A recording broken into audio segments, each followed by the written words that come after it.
근로자의 날이자 5월의 첫날인 오늘 대구에서는 컬러풀 축제가 개막된 것을 비롯해 곳곳에서 다양한 축제가 펼쳐졌습니다. 세월호 참사 뒤 안전 규정이 강화되면서 수학여행을 가지 않는 학교가 많이 느는 등 수학여행 풍속도가 많이 바뀌고 있습니다. 경상북도의회가 지방의회 출범 이후 처음으로 특별위원회까지 구성해 불필요한 조례들을 현실에 맞게 정비하기로 했습니다.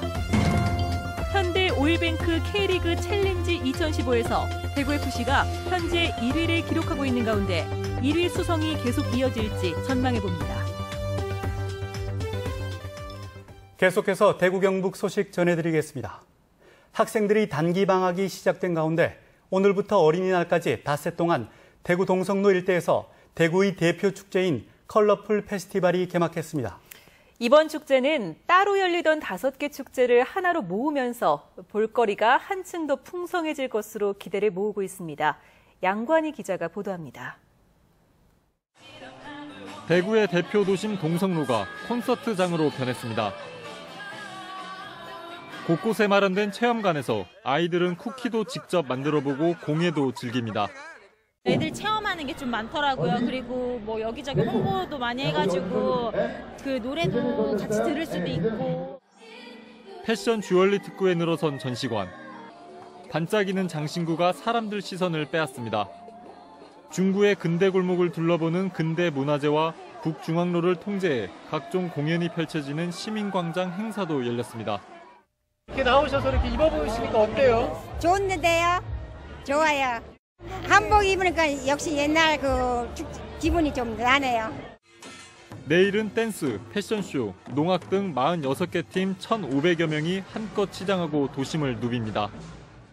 산발적으로 열리던 5개 축제를 올해 처음으로 컬러풀 축제란 이름으로 묶고 더욱더 풍성한 행사가 마련됐습니다. 축제의 시너지와 즐거움을 배가시키기 위해서 그 축제를 포함 조정하였습니다. 대구시는 5일까지 열리는 축제에 내외국인 80만 명이 참여할 것으로 기대하고 있습니다. 내년에는 한방문화축제와 서문시장 패션축제도 컬러풀 축제와 함께 열려 더욱 풍성할 것으로 기대됩니다. MBC 뉴스 양관입니다. 오늘은 관공서를 제외한 직장인 대부분이 쉬는 근로자의 날입니다. 그러나 휴일인데도 인력시장에는 새벽부터 일거리를 찾으러 나오는 사람들이 많습니다. 이들의 희망은 휴식이 아니라 마음껏 일할 수 있는 일터였습니다. 새벽 인력 시장을 엄지원 기자가 다녀왔습니다. 새벽 5시, 아직 한참 잠들어 있을 시각에 인력 시장은 사람들로 북적입니다. 30년 역사의 경북 북부권 최대 인력 시장으로 용역 업체에 내는 소개비가 부담스러운 건설 근로자들이 삼삼오오 모여들면서 자생적으로 만들어졌습니다. 오는 인원만 매일 80명 안팎, 근로자들이 쉬는 노동절에도 예외는 없습니다. 40대에서 70대로 연령대는 물론 이전에 몸담은 직업도 다양합니다. 이들은 뭐 장사도 하다가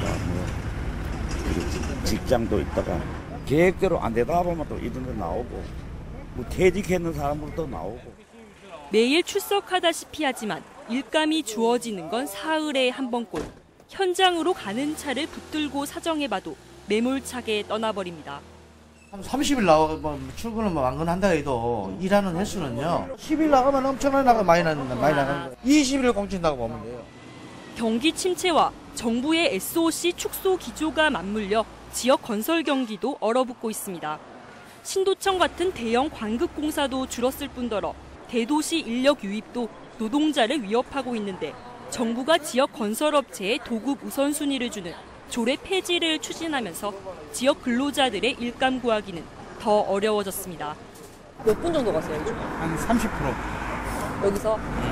도청 올릴 때 그때는 괜찮았죠. 원래는 원활하지 않다고 하던데. 일할 근로자들을 실은 차가 모두 떠난 오전 7시 반에도 선택받지 못한 이들은 좀처럼 인력시장을 떠나지 못합니다. 여기다 밥이나 한 그릇 먹고 집에 가는 거예요. 노동절에 어디 니끼 노가다가 잘할 건 없고 예. 우리 일만 많으면 좋지만. MBC 뉴스 엄지연입니다. 대구시는 오늘 대구체육관에서 한국노총 대구지역본부와 함께 근로자 2천여 명이 참석한 가운데 2015 근로자의 날 기념 행사를 열었습니다.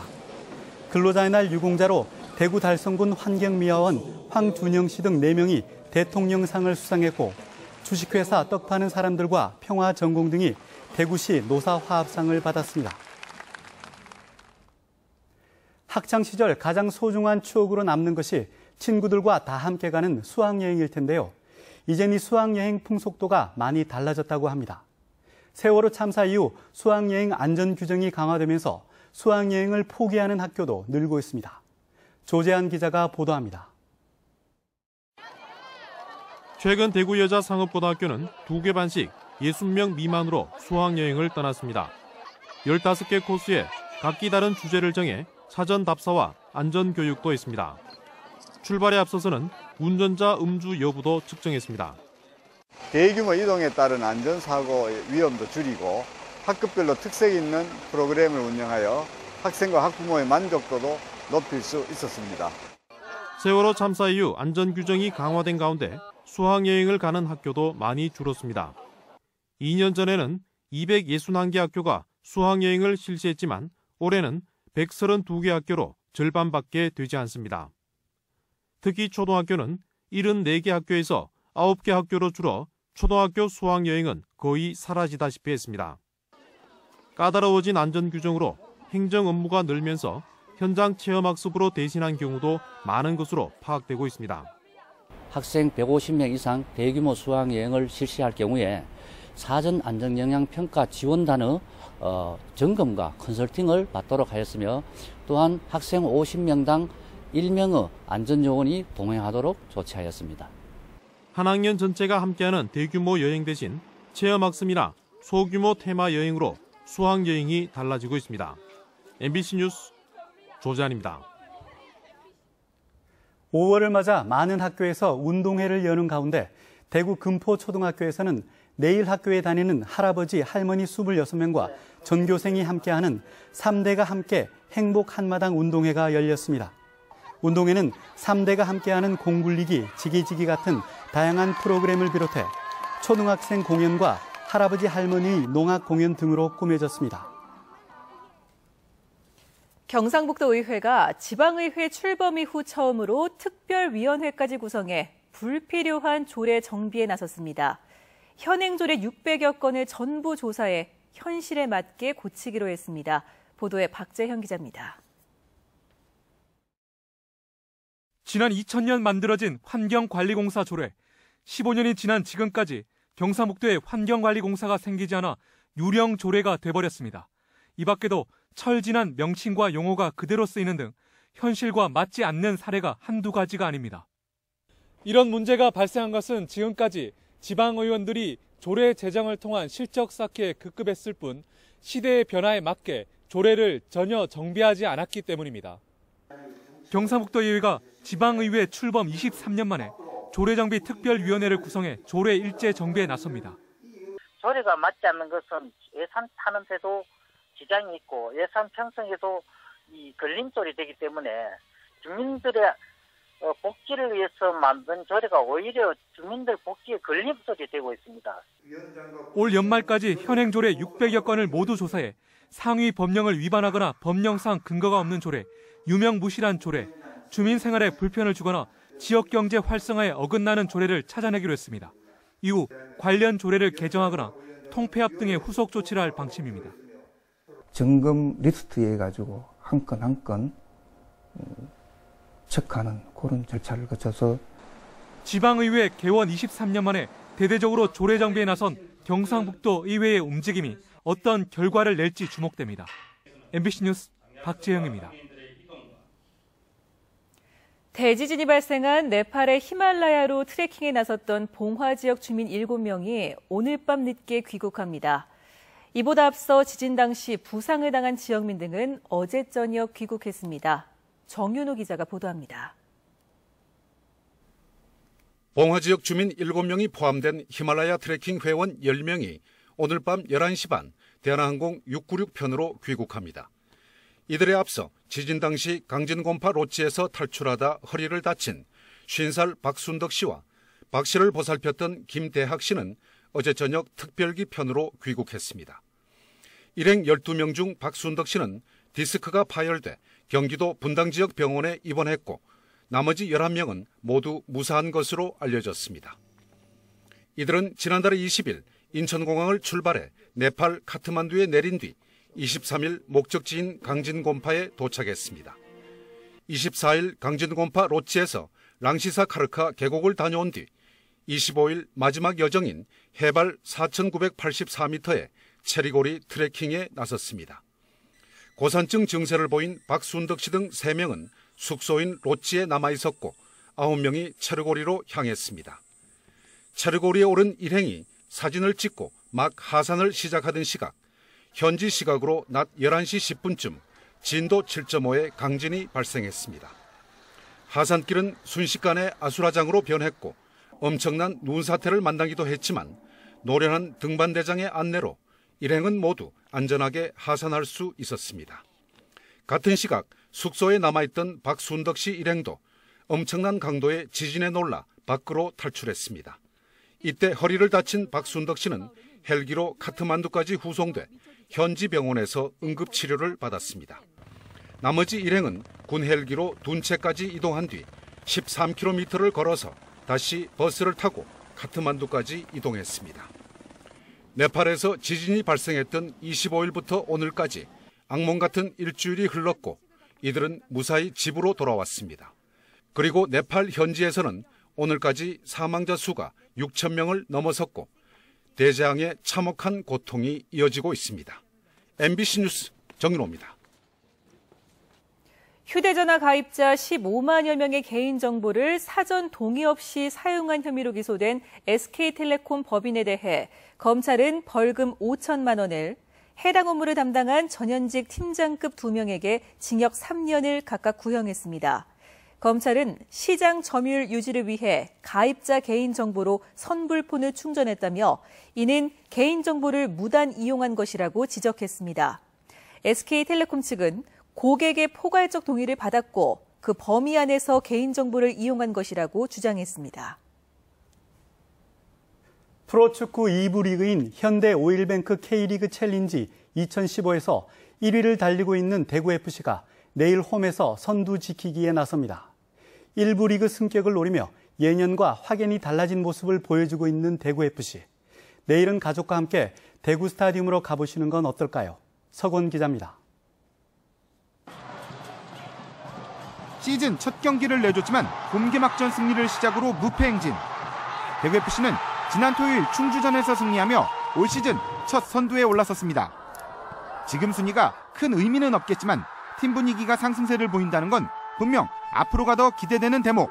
팀 분위기는 지지 않으면서 분위기가 상당히 좀 좋고 초반에 수비 라인하고 전체적으로 좀 팀의 어떤 조직력이 조금은 제가 생각했던 것보다 조금 좀 미흡했는데 경기 치르면서 팀이 조금 많이 안정세로 조금 접어 들어가는 것 같고 전체적인 팀의 안정감이 높아진 가운데 교체 출전에도 3골을 넣은 노장 노병준 선수의 활약은 특히 인상적입니다.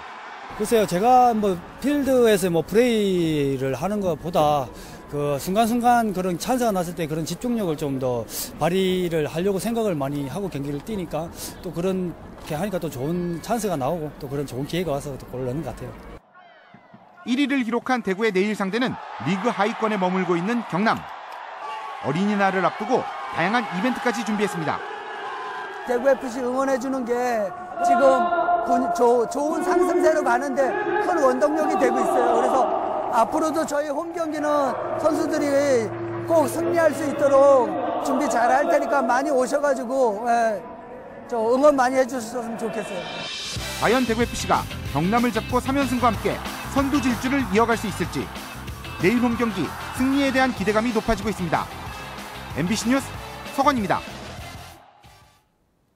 경신고등학교 학부모 80여 명은 오늘 대구시 교육청을 찾아가 경신고등학교의 자사고 운영 유지를 요구했습니다.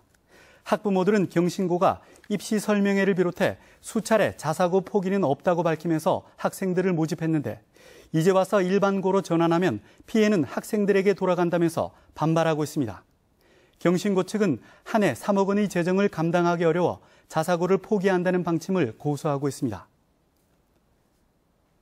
대구시 북구 복현동 성보학교 옆 2만 천여 제곱미터터의 설립 예정인 장애학생 취업을 위한 특성화 고등학교 계획안이 중앙투자심사위원회를 통과함에 따라 전국에서 처음으로 대구에 장애학생들이 전문 직업 교육을 위한 특성화 고등학교가 들어섭니다. 그러나 북구 학정동에 690억 원을 들여 개교할 예정이던 국제고는 중앙투자심사위에서 재검토를 요구해 설립에 차질을 빚게 됐습니다. 최근 정치권에서 성완종 리스트 파문이 확산되고 있는 가운데 내일 아침 9시 50분에 방송되는 시사톡톡에서는 돈과 권력, 공직자 윤리의 상관관계를 살펴보는 토론이 방송됩니다.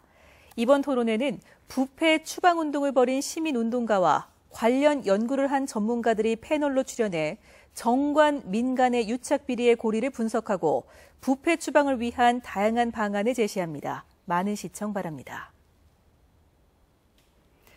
대구시는 오늘 시청 대회의실에서 2015 대구 경북 세계 물포럼에서 활약한 자원봉사자 200여 명의 노고를 격려하는 자리를 마련해 자원봉사자들의 활동을 담은 영상물을 상영하고 다양한 공연도 했습니다. 대구시는 자원봉사자가 보람과 자긍심을 느끼도록 자원봉사자 할인 가맹점 확대 등 다양한 보상책을 확산시킬 계획입니다. 어제 오후 5시 50분쯤 대구시 서구 평리동의 한 상가 건물 1층 계단실에서 한 남성이 숨진 채 발견돼 경찰이 수사에 나섰습니다. 경찰은 숨진 남성이 겨울옷을 입고 있고 계단실을 오래 사용하지 않았다는 건물주의 말에 따라 숨진 지 오래된 것으로 보고 신원을 파악하는 한편 정확한 사망 원인을 조사하고 있습니다. 대구 고등법원은 송유관에서 수십억 원어치의 기름을 훔친 혐의로 기소된 47살 서모 씨에 대한 항소심에서 원심과 같은 징역 2년을 선고했습니다. 대구 경북 소식이었습니다.